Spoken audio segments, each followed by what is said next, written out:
एक पशुपति व्रत होता है और वो व्रत ऐसा है कि उस व्रत को 5 सोमवार करना चाहिए, कोई से भी 5 सोमवार, जिसमें तुम्हारी मर्जी पड़े। ऐसा कौन सा काम है जो पशुपति व्रत से नहीं हो सकता? जब पशुपति अस्त्र मात्र भगवान राम के तरकश में रखे होने पर लंकाधिपति रावण के प्राण निकल सकते हैं, तो जीवन का वो कौन सा सुख है जो पशुपति व्रत से प्राप्त नहीं हो सकता? बस उसका नियम है, 5 सोमवार करो, पहले सोमवार को करो चाहे दूसरे सोमवार को करो। जिस सोमवार को पशुपति व्रत करो, सुबह शंकर जी के मंदिर में जाकर पूजन करो, अर्चना करो, अभिषेक करो, वो थाली को लेकर वापिस घर में रख दो।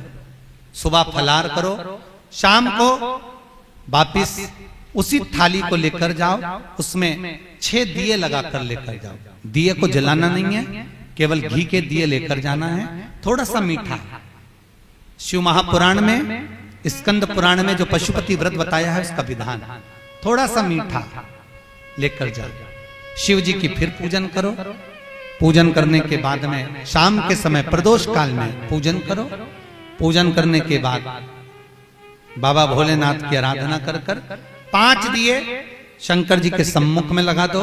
जो मीठा लेकर गए हो उसके 3 हिस्से कर दो, 2 हिस्से मंदिर में चढ़ा दो, 1 हिस्सा और 1 दिया थाली में रखकर पूजन करने के बाद वापिस लेकर आ जाओ। घर के दरवाजे की देहली पर राइट हैंड में सीधे हाथ पर जो दिया लेकर आए हो उस दिए को जला दो और अंदर जाकर जो प्रसाद लेकर आए हो 1 हिस्सा उसको पाकर फिर भोजन प्रसाद ग्रहण कर लो।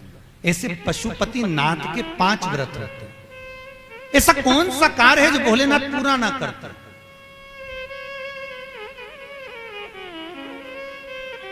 कौन सा? श्री राम जी महाराज अगर सेतु पर चढ़ाई करने जा रहे हैं लंका पर, तो भगवान शिव की आराधना कर कर जा रहे हैं। भगवान कृष्ण ने भी भगवान शंकर की आराधना करी, भगवान शिव की आराधना।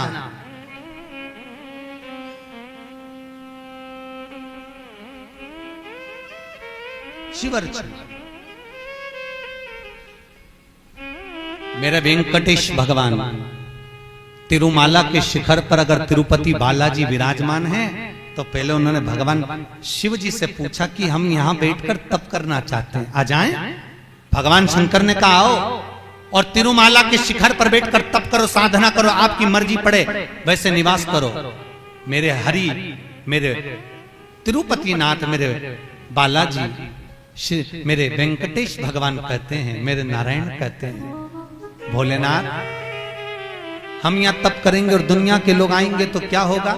शंकर भगवान ने कहा चिंता मत करो, आप तिरुमाला के शिखर पर बैठकर तप करना, मैं कपिलेश्वर महादेव के रूप में बैठकर तुम्हारी रक्षा करूंगा।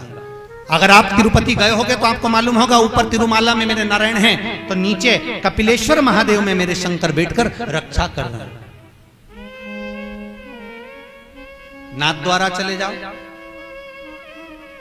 जब श्री जी बाबा के ऊपर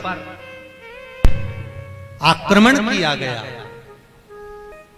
भोलेनाथ जी के ऊपर जब श्रीनाथ जी के ऊपर जब आक्रमण किया गया, गोवर्धन नाथ जी की मूर्ति को खंडित करने का जब भाव आया, तब ब्रजवासियों ने शंकर भगवान को घास के पूले में दबाकर बैलगाड़ी में लेकर रात की रात भाग गए। और श्रीनाथ जी को लेकर जब भागे, सब दूर घूम लिए, श्री जी बाबा को कहां रखें, श्रीनाथ जी को कहां रखें। तब सब दूर घूमने के बाद मेवाड़ की भूमि में जब पहुंचे, तो शंकर भगवान से श्री जी बाबा ने कहा भोलेनाथ अब आप बता दो, हम कहां रहे, बार बार घूम रहे हैं, कहां जाएं, किस जगह?